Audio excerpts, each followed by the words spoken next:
नमस्कार, लोकमत भारत की खास बुलेटिन में आप सभी का बहुत बहुत स्वागत है। मैं आपके साथ मोनिका राठौड़ा। ये रुक करते हैं खबरों की ओर। उमरिया जिले में गर्मी की शुरुआत के साथ ही आग लगने की घटनाएं बढ़ने लगी हैं। ताजा मामला गुनगुटी चौकी क्षेत्र का है, जहां सड़क निर्माण कार्य में लगा एक रोड रोलर अचानक आग की चपेट में आ गया और देखते ही देखते पूरी तरह जलकर खाक हो गया। जानकारी के अनुसार टीवीसीएल कंपनी नेशनल हाईवे निर्माण का कार्य कर रही थी। होली की छुट्टी के चलते चालक रोड रोलर को कंपनी परिसर में खड़ा करने जा रहा था। इसी दौरान चलते चलते मशीन में अचानक आग लग गई। आग इतनी तेजी से फैली कि चालक को अपनी जान बचाने के लिए तुरंत कूदना पड़ा। गनीमत रही कि चालक सुरक्षित बच गया, लेकिन रोड रोलर पूरी तरह जल गया। स्थानीय लोगों ने घटना की सूचना पुलिस और संबंधित अधिकारियों को दी। बताया जा रहा है कि उमरिया जिले में बीते एक सप्ताह के भीतर आग लगने की ये दूसरी घटना है। लगातार बढ़ती गर्मी के कारण आगजनी की घटनाओं में इजाफा हो रहा है।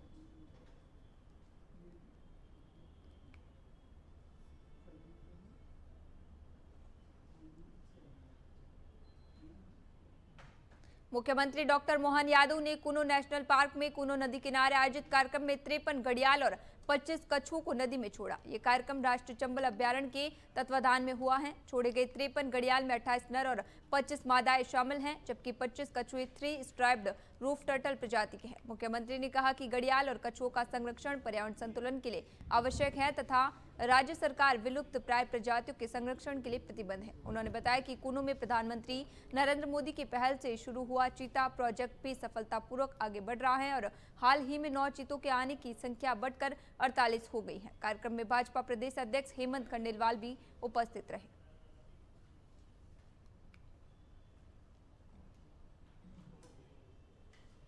ईरान के सर्वोच्च नेता अयातुल्ला अली खमेनी की मौत की खबर के बाद मध्य प्रदेश के बैतूल जिले में शिया समुदाय सहित अन्य वर्गों में गहरा आक्रोश देखने को मिला है। इस घटना को लेकर जिले में शोक और नाराजगी का माहौल है। बैतूल शहर की शिया मस्जिद से बड़ी संख्या में लोगों ने लली चौक तक कैंडल मार्च निकाला। प्रदर्शनकारियों ने इस हमले को अमेरिका और इजरायल की कायराना हरकत बताते हुए कड़ी निंदा की। हाथों में मोमबत्तियां लिए लोगों ने खमेनी को श्रद्धांजलि दी और अमेरिका इजरायल के खिलाफ जमकर नारेबाजी की। कैंडल मार्च के दौरान अमेरिका मुर्दाबाद, इजरायल मुर्दाबाद और एक खामिनेई मरोगे तो 1000 खामिनेई पैदा होंगे जैसे नारे लगाए गए। समुदाय के युवाओं ने कहा कि वे सत्य और न्याय की लड़ाई में एकजुट हैं और अपने धार्मिक नेता के प्रति सम्मान और समर्थन व्यक्त करते रहेंगे।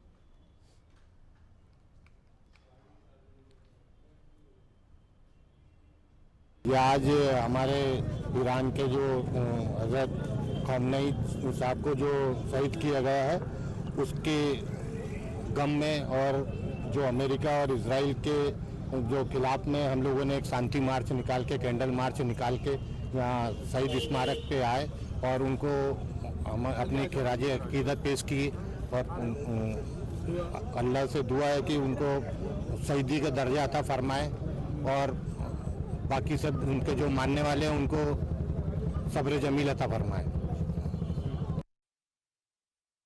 आप तमाम अजीजान जानते हैं, पूरी दुनिया की मीडिया इस बात से वाकिफ और आशना है कि ईरान पर एक बुज़दिलाना हमला उस वक्त किया गया जब ईरान और अमेरिका के दरमियान में गुफ्तगू चल रही थी। बीच में गुफ्तगू चल रही थी, नेगोशिएशन चल रहा था। 3 दफ़ा गुफ्तगू हो चुकी है, एक बार ओमान में और 2 मरतबा जनेवा में। इसके साथ साथ खुद लास्ट यानी तकरीबन 28 या 29 को जब ओमान के फॉरेन मिनिस्टर अमेरिका जाते हैं और अमेरिका में जाकर के गुफ्तगू करते हैं, तब भी अमेरिका कहता है कि गुफ्तगू अच्छी चल रही है, बात अच्छी चल रही है और हम इस बात को आगे बढ़ाना चाहते हैं, लेकिन दिल में कुछ है, जबान में कुछ है। ये अमेरिका और ये इजराइल मुनाफिक तरीन दुनिया की हुकूमतें हैं। ये वो हुकूमतें हैं जो कभी किसी की नहीं हुई। जिन्होंने इसके आगे सर झुकाया है, इन्होंने उसके सर को काटा है। कड़कती धूप के बीच गांधी चौराहा पर एक महिला न्याय की मांग को लेकर धरने पर बैठी हुई है। महिला का आरोप है कि इसने अपने मामले में उज्जैन पुलिस और मंदसौर पुलिस दोनों से शिकायत की, लेकिन अब तक किसी भी स्तर पर सुनवाई नहीं हुई। महिला का कहना है कि संबंधित मामले में उसने लिखित आवेदन भी दिया था, उसके बावजूद इसके कोई ठोस कार्रवाई नहीं की गई। लगातार अनदेखी से परेशान होकर वह मजबूरन सार्वजनिक स्थान पर धरने पर बैठी है। गांधी चौराहा जैसे व्यस्त इलाके में धूप में बैठी महिला को देखने के लिए लोगों की भीड़ जुट रही है, लेकिन अब तक प्रशासन या पुलिस का कोई प्रतिनिधि मौके पर नहीं पहुंचा है। महिला ने चेतावनी दी है कि जब तक उसे न्याय नहीं मिलेगा वो अपना आंदोलन जारी रखेगी। अब देखना यह होगा कि प्रशासन इस मामले में कब संज्ञान लेता है और महिला को न्याय दिलाने के लिए क्या कदम उठाता है। मैंने वहाँ 15 साल पहले राज लियो तो उनकी दृष्टि नहीं कर रही हमारे गरीबी स्तुति के कारण अगर मैं तुम्हारा नाम को है तो हमारे अटैक आ गया 2-4 तो मैंने कहा हमारा छोरा को नाम को करा दो। तो यह वर्षा साकला हमारे मिल गई हमारे नगर निगम है। मानो भी 600 रुपए दे मोदी तो आधार कार्ड लिंक करवाओ। तो आधार कार्ड के मैं करवा दूंगा दादी तुम्हारा आधार कार्ड हमारे वहाँ नगर निगम वहाँ लेगी कमला नेहरू में, यहाँ गांधी चौराहे के यहाँ लेगी, और एक खानपुरा में कोई यो है कांच को घर वहाँ लेगी ने कहीं नहीं इनके खिलाफ 1800 रुपए दे दिए मैंने। जिसके बाद और तुम्हारा कोई काम है तो तुम्हारा छोरा का मोबाइल नंबर दिया तो ये वहाँ उज्जैन पहुंच गई। तो ये उज्जैन से छोड़ा से क्या अरे ये तुम्हारे पास तो इतनी जगह है मैं तुमको लोन दिला दूंगा 20,000 का ने भरना नहीं पड़ेगा ने तुम मेरा और भी है तुम्हारी रजिस्ट्री भी करा दूंगा। तो वो पैसा थोड़ा करके माँ से पूछो छोड़ा ने दे दे मन क्यों भाई दे दे अब इतना साल से रजिस्ट्री नहीं हुई कभी करवा देगी तो 56,000 रुपया ये लिए ही मारते। और ये एक कागज दिया है अभी 2-3 महीना पहला तो ये रजिस्ट्री तो है नहीं। जिले में 22 वर्षीय अल्पिया की संदिग्ध मौत का मामला तूल पकड़ता जा रहा है। परिजन शनिवार को एसपी कार्यालय पहुंचे और पूरे मामले की निष्पक्ष जांच की मांग की। परिजनों के अनुसार अल्पिया 17 फरवरी के दोपहर ग्राम भरूडाबाद से बकरियां चराने निकली थी, लेकिन शाम तक घर नहीं लौटी। 2 दिन बाद 19 फरवरी को ग्राम कोचरी पंचायत क्षेत्र के शमशान घाट के पास उसकी चप्पल और लकड़ी मिली। सूचना पर पहुंची पुलिस ने कुएं से शव बरामद कर जिला अस्पताल भिजवाया। परिवार का आरोप है कि युवती के मोबाइल की जांच में घटना वाले दिन एक नंबर से कई बार बातचीत और मैसेज सामने आए हैं। ये नंबर पप्पू सिंह परिहार उर्फ बबलू का बताया जा रहा है। परिजनों का कहना है कि अब तक कोई ठोस कार्रवाई नहीं हुई। साथ ही उन्होंने पोस्टमार्टम रिपोर्ट पर भी सवाल खड़े करते हुए पूरे घटनाक्रम की निष्पक्ष जांच की मांग की है। अब इस मामले में पुलिस जांच की दिशा और कार्रवाई पर सभी की नजरें टिकी हुई है। हमें जो यहाँ से रिपोर्ट प्रोवाइड की गई थी उस रिपोर्ट को देखने के बाद ये मालूम होता है कि वो बिल्कुल नॉर्मल है, जबकि हमारे पास एविडेंस के तौर पर कुछ वीडियोस और फोटोज मौजूद है। रिपोर्ट ये कहती है कि लड़की के मुंह से झागोट आ रहे थे और उसकी डेथ जो है पानी में 15 से 36 घंटे रहने की वजह से हुई है, जबकि रियलिटी इसके अगेंस्ट में है। हम पूरे गांव वाले इस चीज के विटनेस है कि जिस वक्त उसकी डेड बॉडी को निकाला गया था उस वक्त उसके मुंह से किसी तरीके के कोई झागोट नहीं आ रहे थे। फिर हम एसपी ऑफिस गए तो वहाँ जो अधिकारी मिले हमें, उन्होंने हमसे ये कहा है कि हम इन्वेस्टिगेशन करेंगे ही है, लेकिन हमें पहले रिपोर्ट क्लियर चाहिए। हमारे गांव बड़ावद में 17 तारीख से एक लड़की गायब थी, जिसका 19 तारीख को पास के गांव शमशान घाट के कुएं में बरामद हुई। लेकिन अब जब पीएम रिपोर्ट आने के बाद सिर्फ पानी में डूबने को बताया और टाइम इन्होंने बताया 12 से 36 घंटे। अब 12 घंटे में हुई है, 36 घंटे में ये डॉक्टर ने क्लियर नहीं बताया। अब पुलिस के पास जा रहे हैं, बोले डॉक्टर ने रिपोर्ट बनाया, डॉक्टर से बात करो, और डॉक्टर के पास आ रहे हैं तो डॉक्टर को पुलिस के पास जाओ। तो ये कौन कर रहा है जांच, डॉक्टर करेगा या पुलिस करेगी? तो इस मामले को किसी भी तरह से तोड़ मरोड़ के दबाया जा रहा है। तो हमारे मंसूर एसपी साहब से निवेदन करते हैं कि हाथ जोड़कर विनती करते हैं पूरे गाँववासी कि इस निष्पक्ष जाँच करें। संशय के बिंदु है लिख के दिया है, उन सभी बिंदुओं पर हम अपनी तरफ से एक्सपर्ट डॉक्टर से उनकी जांच करवा लेंगे।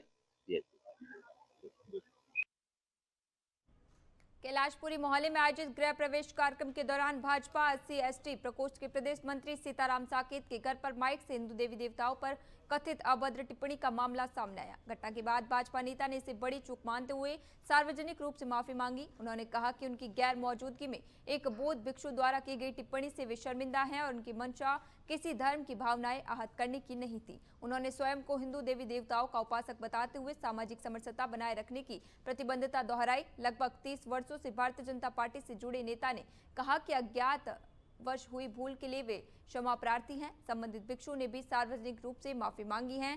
टीआई विश्वविद्यालय ने बताया कि दोनों पक्षों के बयान दर्ज कर कार्रवाई जारी है।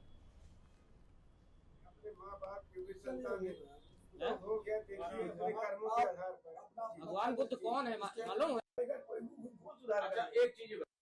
सामाजिक जब कार्यक्रम होते हैं तो वहाँ हर एक तरह के लोग आ जाते हैं और भारतीय जनता पार्टी तो हमेशा सभी देवी देवताओं के लिए हम लोगों को ट्रेनिंग दी जाती है कि सबका सम्मान करना है, समाज में एकता बना के रखना है। पर कभी कभी ऐसा हो जाता है कि कोई आदमी गलती से जाने अनजाने में भूल भी कर सकता है। हाँ, तो उसके लिए मैं माफी चाह रहा हूँ अपने समाज की तरफ से, और एक कार्यकर्ता के रूप में, भारतीय जनता पार्टी के कार्यकर्ता के रूप में कि मुझे बड़ी जिम्मेदारी दी गई है। मैं वर्तमान में भारतीय जनता पार्टी का प्रदेश मंत्री हूँ एससी मोर्चा का। सर, मैं भी एक सामाजिक प्राणी हूँ। मैं किसी के कोई ठेस भावना के ऊपर नहीं पहुंचाना चाहता हूं, और मैं भी जो भी बात बोला हूं तो मानव कल्याण के लिए बोला हूं, ऐसी कोई बात नहीं है। और जो भी अगर कहीं बात आई हो, थोड़ी बहुत भूल हो सकती है, आदमी से कि लफ्ज है, भूल हो सकती है। अगर कोई बात भूल बस हो गई हो तो उसे मैं माफी चाहता हूं, और दोबारा इस तरीके की बात। एक सवाल और है, भगवा पहने हुए हैं आप और इस तरह की बातें करते हैं भगवान के बारे में, तो ये कहीं ना कहीं नेगेटिव जाती है। भाई, आप तो पैदा भगवान से हुए हैं, कोई वो तो नहीं है, लेकिन इस शब्द का आप उपयोग करते हैं, तो ये कितना बड़ा गुनाह होता है? सर, वहाँ बताइए। सर, बहुत लोग थे, अब इसके अलावा बहुत लोग थे वहाँ। मैं किनको कहूँ कि कौन बोला नहीं बोला, लेकिन मैं जब मैं सन्यासी आदमी, मैं इस तरीके की बात क्यों बोलूँ? मामला आया था, वहाँ पे आपने हनुमान चालीसा भी पाठ पढ़ा है, क्या मामला था, किस तरह का मामला है? देखिए, मामला ये था कि कैलाशपुरी के एक घर में गृह प्रवेश था, और गृह प्रवेश के दौरान कुछ लोग बाहर से आए, और बाहर से आ करके सनातन धर्म के हमारी जो देवी देवताएं हैं उनके बारे में उन्होंने अपशब्द कहा है। अपराध तो अक्षम्य है, लेकिन जो वहाँ के ऑनर हैं जिनका घर था, उन्होंने माफी मांग ली है, और माफी मांगने के साथ में हम लोगों ने भी उनको माफ किया और बातचीत हुई है। नरसिंहपुर शहर में होली के मद्देनजर माहौल बिगाड़ने की कोशिश करने वाले असामाजिक तत्वों को कड़ा संदेश देने के लिए पुलिस ने शहर में फ्लैग मार्च निकाला। भारी पुलिस की मौजूदगी में संवेदनशील इलाकों में पैदल मार्च कर आमजन को सुरक्षा का भरोसा दिलाया गया और उपद्रवियों को सख्त चेतावनी दी गई। पुलिस द्वारा चलाए गए विशेष अभियान ऑपरेशन हंट के तहत ताबड़तोड़ कार्रवाई करते हुए 106 प्रकरण दर्ज किए गए, जबकि 200 से अधिक आरोपियों को गिरफ्तार कर जेल भेज दिया गया। कार्रवाई के दौरान 2 लाख रुपए से अधिक की देशी शराब और करीब 1500 लीटर महुआ लाइन भी जब्त की गई। पुलिस प्रशासन ने साफ किया है कि होली के दौरान किसी भी तरह की हुड़दंग या कानून व्यवस्था बिगाड़ने की कोशिश बर्दाश्त नहीं की जाएगी। आगामी 3 दिनों तक संवेदनशील स्थानों पर लगातार पुलिस बल तैनात रहेगा और सख्ती से निगरानी की जाएगी।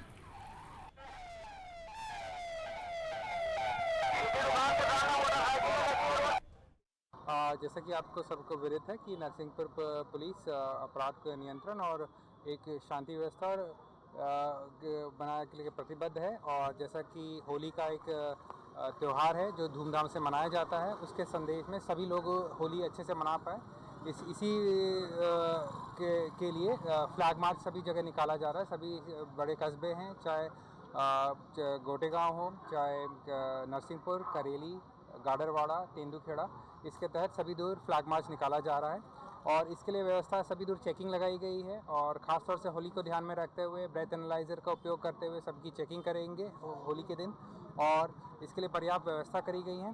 और ये एक फ्लैग मार्च है, इसमें के माध्यम से लोगों को एक संदेश देने की कोशिश है कि पुलिस आपके लिए सजग रूप से तैयार है, और ताकि आप सभी लोग होली का पर्व हर्षोल्लास से और सुगमता से मना सकें। इंदौर के पास महू में हुए सड़क हादसे मामले में अपडेट सामने आया है। आर्मी के एक मेजर की कार से 5 वाहनों को टक्कर लगने के मामले में पुलिस ने चालक को हिरासत में लेकर पूछताछ शुरू कर दी है। हादसे में 4 लोग घायल बताए जा रहे। दरअसल इंदौर महू मार्ग पर किशनगंज रेलवे ब्रिज के नीचे ये घटना हुई थी। तेज रफ्तार कार ने लगातार 5 वाहनों को टक्कर मार दी। रविवार को हुए हादसे के बाद हंगामा हुआ और चालक के साथ मारपीट भी की गई, जिसका वीडियो सोशल मीडिया पर वायरल हो रहा है। मामले में फिलहाल जांच जारी है।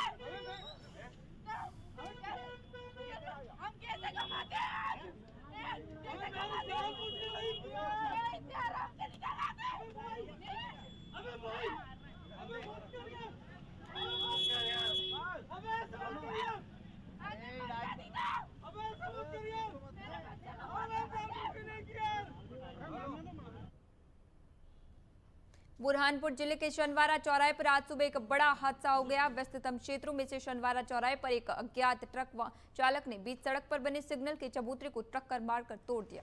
बताया जा रहा है कि इस चौराहे से प्रतिदिन हजारों वाहनों का आवागमन होता है। हादसे के समय मौके पर अफरा तफरी का माहौल बन गया। गनीमत रही कि इस घटना में कोई जनहानि नहीं हुई, वरना बड़ा हादसा हो सकता था। सूचना मिलते ही यातायात पुलिस मौके पर पहुंची और स्थिति को संभाला। ट्रैफिक नियमों का उल्लंघन करने वालों के खिलाफ सख्त कार्रवाई की जा रही है। पुलिस अज्ञात ट्रक चालक की तलाश में जुटी हुई है।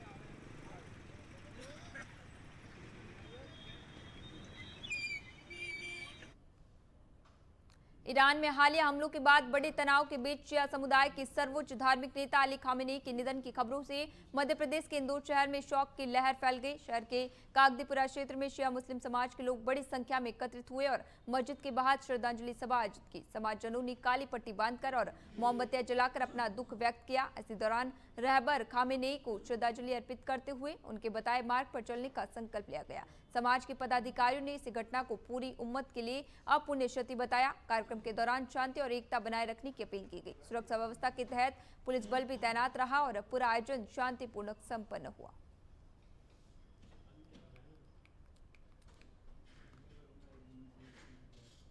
नागलवाड़ी धाम में आयोजित मध्य प्रदेश कैबिनेट की बैठक को आदिवासी लोक संस्कृति की छटा के साथ भव्य रूप दिया गया है। कार्यक्रम में शामिल होने पहुंचे सभी मंत्रियों का स्वागत पारंपरिक आदिवासी वेशभूषा, लोकगीत और लोक नृत्यों के माध्यम से किया जा रहा है, जिसे क्षेत्र की समृद्ध जनजातीय विरासत की झलक देखने को मिल रही है। कृषि कैबिनेट के इस विशेष आयोजन में जनजातीय नायकों के 23 चित्रों की प्रदर्शनी लगाई गई है, जिनमें उनके जीवन, योगदान और संघर्षों का विवरण भी प्रस्तुत किया गया है। इसके साथ ही एक विशेष डोम में कृषि आधारित प्रदर्शनी भी आकर्षण का केंद्र बनी हुई है। प्रदर्शनी में लोकल फॉर वोकल पहल के अंतर्गत स्थानीय उत्पादों को बढ़ावा दिया गया है। इसके अलावा मिर्च क्लस्टर, डला चना, केला विकास मॉडल, गन्ना मॉडल, नवाचार, वन्य ग्राम समृद्धि अभियान और प्राकृतिक खेती जैसे विषयों पर मॉडल एवं जानकारी प्रदर्शित की गई है, जो क्षेत्रीय कृषि नवाचारों और आत्मनिर्भरता की दिशा में महत्वपूर्ण कदम माना जा रहा है।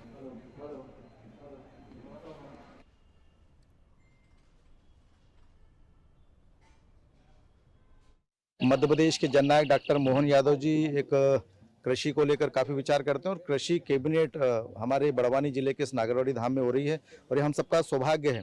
और पहली बार ऐसा हो रहा है कि कोई सरकार कृषकों के बारे में सोच रहे हैं। लंबे समय से देश के प्रधानमंत्री आदरणीय मोदी जी कृषकों के बारे में सोच रहे हैं, लंबे समय से काम भी कर रहे हैं और मध्य प्रदेश की सरकार भी पिछले 20 सालों में आदरणीय शिवराज जी के नेतृत्व में, आज मोहन यादव जी के नेतृत्व में कृषि को लेकर कई काम किए जा रहे हैं। और एक कृषि कैबिनेट में ऐसे निर्णय होने वाले जिसको कृषि के किसानों के लिए और किसानों के लिए हित के लिए और नए नए नवाचार के लिए कई निर्णय होने वाले हैं। मध्य प्रदेश को कई किसानों के लिए और कई कृषि से जुड़ी योजनाओं के लिए अच्छी सौगात मिलने वाली है। खरगोन बड़वानी को भी इस कृषि कैबिनेट में अच्छी सौगात मिलने वाली है। बीकानेर के धरणीधर खेल मैदान में होली से पहले परंपरागत फागणिया फुटबॉल मैच का आयोजन हुआ, जो अपनी अनोखी शैली के कारण चर्चित रहा। इस वर्ष मैदान में खिलाड़ी राजनीतिक, ऐतिहासिक और मनोरंजन जगत के किरदारों में दिखे, जैसे नरेंद्र मोदी, डोनाल्ड ट्रंप, द्रौपदी मुर्मू, रश्मिका मंदाना, छत्रपति शिवाजी महाराज और भगवान शिव। मैच के नियम भी पारंपरिक नहीं थे। खिलाड़ी कभी पैरों कभी हाथों से गेंद खेलते नजर आए। जीत हार से ज्यादा हंसी ठहाके, आपसी मेलजोल और रचनात्मकता का माहौल रहा। बच्चों से लेकर बुजुर्ग तक सभी ने अलग अलग रूप धारण कर मैदान में उतरकर उत्सव को जीवंत बनाया। फागणिया फुटबॉल बीकानेर की लोक संस्कृति का प्रतीक बन चुका है, जो होली के रंगों से पहले उल्लास और कल्पना के रंग बिखेरता है।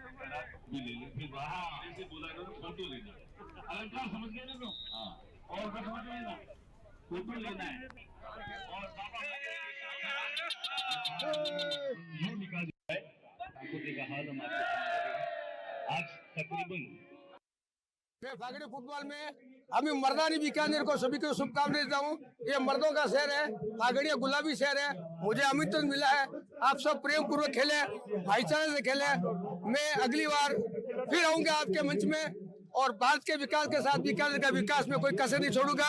मैं 15,000 करोड़ की घोषणा करता हूं कि आपके घर से, आपके छत से कोर्ट गेट तक का ऐसा 1 लाख करोड़ की घोषणा इसलिए करता हूं कि आपको खड्डों में कहीं परेशानी नहीं हो। हाँ, खड्डे हैं, वो सुधार दूंगा। देखो ये खड्डे तो पहले डाले, पहले तो सुरंगें थी, ये कांग्रेस सरकार, ये सुरंगें थी, उसको हम खड्डों में किया है। हमारे खड्डे दिख रहे हैं और वो पहले सुरंगें नहीं दिख रही थी, बड़े बड़े खड्डे थे। कोई बात नहीं, हमें तो रोज की 3 किलो गाड़ियां सुनने को मिलती है। देखो ये फागुन का महीना है। फागुन का महीना एक हमारे शास्त्रों में लिखा है उमंग का महीना होता है। हर एक बालक से लेकर के वृद्ध तक उसमें उमंग रहती है। तो वो अपनी अपनी उमंग का इजहार कई तरह से करना चाहता है। कोई नशे से करना चाहता है। मैं उनको यही राय देता हूँ कि नशे से उमंग की जोड़ना बहुत गलत काम है। और दूसरी उमंग होती है जो गीतों से होती है। तीसरी उमंग होती है जो एक आपस में प्रेम से बातें करना, इकट्ठे होना और एक दूसरे की मजाक करना। ये उमंग का महीना है, इसको हमें मद्देनजर रखते हुए और ये फागुनी फुटबॉल का जो आयोजन शुरू किया था, तो पहले तो हमें बहुत अच्छा सहयोग मिला। कोटा के विज्ञान नगर थाना क्षेत्र में स्थित करेल विल कोचिंग संस्थान में शनिवार को डॉक्टर पार्थ गोयल के मीटअप कार्यक्रम के दौरान भगदड़ जैसी स्थिति उत्पन्न हुई। छात्रों को निःशुल्क बायो हैक पुस्तक वितरण का आश्वासन दिया गया था, लेकिन पर्याप्त व्यवस्था और भीड़ प्रबंधन के अभाव में वितरण समय पर नहीं हो सका। मौके पर बड़ी संख्या में छात्र मौजूद थे, जिससे तनाव और धक्का मुक्की हुई। कई छात्र और स्टाफ सदस्य घायल हुए। घटना के वीडियो सोशल मीडिया पर वायरल हुए, जिन्हें बाद में हटाया गया। छात्रों और अभिभावकों ने संस्थान की असंवेदनशीलता और सुरक्षा की कमी पर सवाल उठाए। पुलिस ने मौके पर पहुंचकर स्थिति को नियंत्रित किया। संस्थान ने कार्यक्रम से दूरी बनाने का दावा किया, जबकि पुलिस ने पूर्व सूचना होने से इनकार किया। प्रशासनिक स्तर पर पूरे घटनाक्रम की जांच और जवाबदेही तय करने की प्रक्रिया चल रही है। छात्रों ने उचित व्यवस्था और पारदर्शिता सुनिश्चित करने की मांग की है।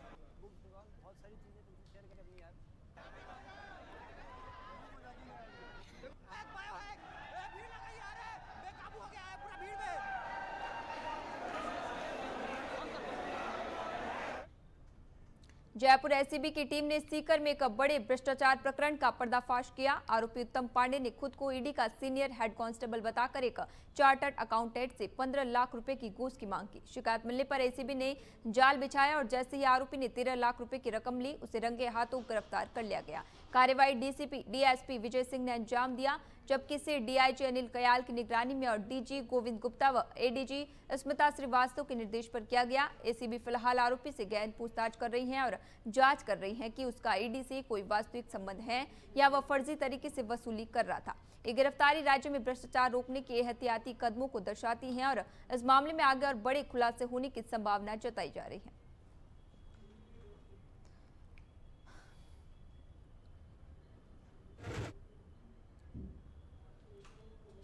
शनिवार को कोटा में 2 ट्रेनों कोटा श्री माता वैष्णो देवी कटरा एक्सप्रेस और कोटा असारवा ट्रेन में आग लगने की घटनाएं सामने आई। कटरा ट्रेन की घटना मथुरा वृंदावन अजय स्टेशन के पास रात 9:15 पर थर्ड एसी कोच B1 में हुई, जबकि असारवा ट्रेन में आग तड़के 2:30 बजे जावरा स्टेशन से पहले एसी पावर कोच में लगी।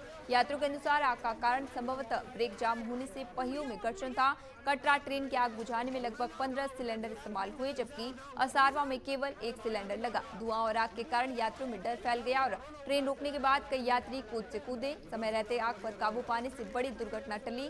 दोनों ट्रेनों का रखरखाव कोटा में होता है और अधिकांश यात्री कोटा के ही थे। यह घटना रेलवे सुरक्षा पर बड़ा सवाल खड़ा करती है।